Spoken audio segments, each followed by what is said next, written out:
In daily life, the time I spend in the shop is definitely a stint-based timing. I'll spend a couple hours every other day in here if it's just general maintenance on oil changes and tire changes and just keeping the equipment at 100% because I have bikes that I ride on the street. I have motorcycles that I do freestyle, both competition, demo-based, and video projects with, and then I have what I would consider my recreational motorcycles, which are my pit bikes, off-road bikes, and motocross bikes.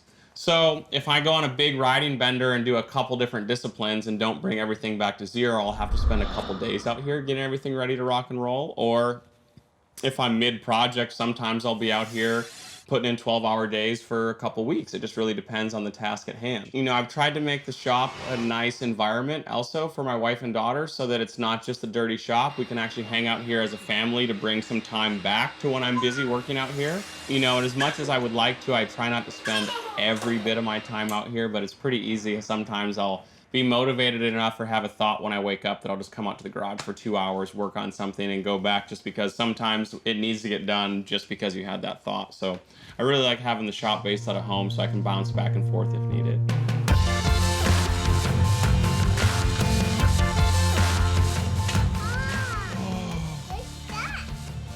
It's a carburetor.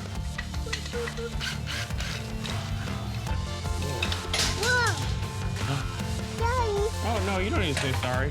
I actually dropped that. Did you take it out? Oh, keep going.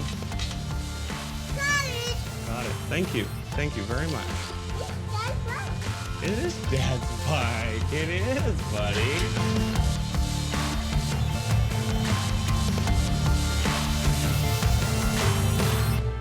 So trial and error is still honestly a pretty big part of it. My base skill set in learning how to work on motorcycles started at a younger age. I would work in the shop a lot with my dad and, you know, through general osmosis, just being around that environment, I learned a lot. But it was something that really, once I moved out to Southern California, I was thankful enough to end up spending about my first year living with an absolutely incredible couple in the Redlands area, Jim and Laura Wood, and they have a motor building performance shop basically within inside their property. And I really took an interest to him mostly working on vintage flat track motorcycles and then modern DTX flat track motorcycles, and watching him take something that looked like it definitely had seen better days or a couple seasons of racing, and in thoroughness take it completely apart and utilize the resources he had between blast cabinet and just good old hard work and getting the things back to where you look at it and it looks like a new motorcycle. Looks is one thing, but also working with the seals and getting everything literally as fresh components as you can is a big component of it as well. But it kind of motivated me to flip a switch in how my mind worked on restoring things forward. So every couple years, I've built different 450s and 125s and project bikes for both video projects, but also just personal fleet equipment, including my freestyle bikes. And every build that I do, I at least try to learn one or two new processes that I at one point or another have maybe seen but haven't tried myself. I had barely dipped my feet into Cerakote a little bit for a project making some trophies for Red Bull Straight Rhythm last year. So I had some of the equipment left over, and I really wanted to do my own Cerakote on this. I love how it looks. I love the durability of it. And so I did the swing arm and engine covers, and all of that was kind of trial by error.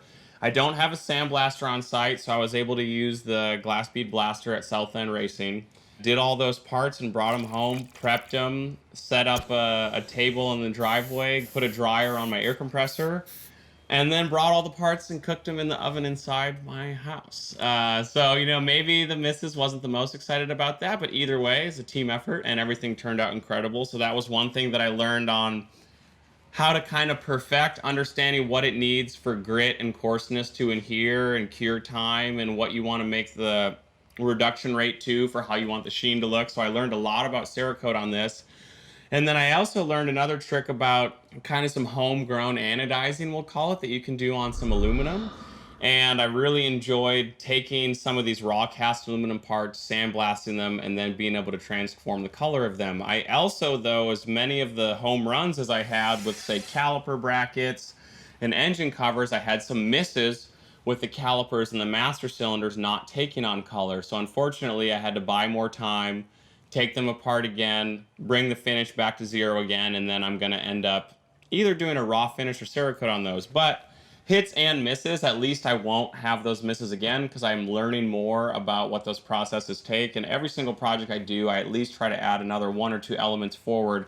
Otherwise, I'd just be going through the motions to get another bike complete. So this is, at this point in time, I've built quite a few dirt bikes, but I've never built one to the nth degree that I have this with fit and finish. And I wouldn't say a lot of that is due to the hours invested, but it's in what I learned and how to plan and prep and aluminum prep surfaces and things like that. So I'm super happy on how this has come out. It's going to be one of those things where it'll be bittersweet to take it to one of the more rigorous dirt riding events you can go to in a year and put as much possible time on it. Probably in the mud and rain as one could in a weekend, but it's power for the cause. It's exactly what this motorcycle is built for, so I'm hoping it performs just as great as it looks.